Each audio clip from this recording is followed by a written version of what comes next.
Hello बच्चों, कैसे हो आप। आज हम कक्षा 4 सामाजिक ज्ञान की पुस्तक हमारा भारत के प्रश्न उत्तर करेंगे। तो चलिए हमारा भारत कक्षा 4 की सामाजिक ज्ञान की पुस्तक के प्रश्न उत्तर करते हैं। पाठ 6 भारत के पठारी भाग। प्रश्न 1 रिक्त स्थानों की पूर्ति करो। तो यहाँ पर आपको रिक्त स्थान भरने हैं। क पठार का ऊपरी हिस्सा नुकीला ना होकर डैश होता है, तो यहाँ लिखेंगे चपटा और सपाट। ख भोपाल शहर डैश के पठार पर बसा है, तो यहाँ लिखेंगे मालवा। चलिए आगे बढ़ते हैं। ग भारत के पठारी भाग पर मुख्यतः डैश मिट्टी पाई जाती है, तो यहाँ लिखेंगे काली। घ भारत का प्रायद्वीपीय पठार डैश से डैश तक फैला है, तो यहाँ लिखेंगे पहले डैश में अरावली पर्वत से और दूसरे में लिखेंगे नीलगिरी। बच्चे भोपाल के बाद डैश गए, तो यहाँ लिखेंगे विदिशा। चलिए आगे बढ़ते हैं। प्रश्न 2 निम्नलिखित कथनों में जो सही है उनके सामने सही का और जो गलत है उनके सामने गलत का निशान लगाएं। तो यहाँ पर आपको सही कथन के आगे सही का निशान और गलत कथन के आगे गलत का निशान लगाना है। क पठारी भूभाग कठोर और पुरानी चट्टानों से बना है, सही।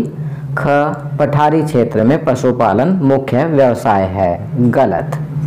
ग विदिशा शहर विंध्याचल के पठारी भाग पर स्थित है, सही। घ नदियों और नाले कगार से उतरते हुए अपने साथ कंकड़ पत्थर कगार के पास वाले खेतों में जमा कर देते हैं, सही। ड़ पठारी क्षेत्रों में कुएं आसानी से खोदे जा सकते हैं, गलत। चलिए आगे बढ़ते हैं। प्रश्न 3 निम्नलिखित प्रश्नों के उत्तर संक्षेप में दीजिए। अब आपको शॉर्ट क्वेश्चन आंसर करने हैं। प्रश्न दिया गया है उसका संक्षेप में उत्तर लिखना है, छोटा करके उत्तर लिखना है। क प्रश्न भारत के किन्हीं 2 पठारों के नाम लिखिए। तो यहाँ हम लिखेंगे मालवा का पठार, बुंदेलखंड का पठार। ख पठारी भागों में मुख्यतः किन फसलों की खेती की जाती है। तो इसका उत्तर लिखेंगे पठारी भागों में मुख्यतः गेहूं, चना, मसूर की खेती की जाती है। चलिए आगे बढ़ते हैं। ग पठारी भाग में कुएं की खुदाई मुश्किल क्यों है। तो इसका उत्तर लिखेंगे पठारी भागों में कठोर चट्टानें होती हैं, अतः पठारी भाग में कुएं की खुदाई मुश्किल है।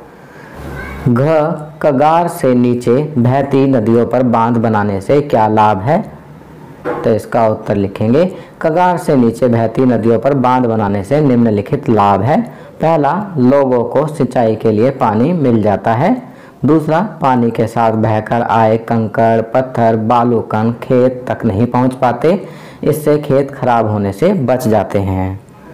चलिए आगे बढ़ते हैं। ड प्रश्न पठारी भूभाग को अध्यापक ने देश का खजाना क्यों कहा है। तो इसका उत्तर लिखेंगे पठारी भूभाग को अध्यापक ने देश का खजाना इसलिए कहा क्योंकि पठारों के नीचे कई तरह के खनिज जैसे कोयला, लोहा, तांबा आदि मिलते हैं। तो बच्चों ये वीडियो यहाँ कंप्लीट होती है। अगर ये वीडियो आपको अच्छी लगी तो इसे लाइक, शेयर एंड सब्सक्राइब ज़रूर करें।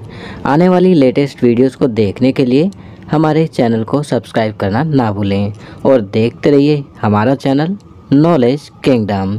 Thank you.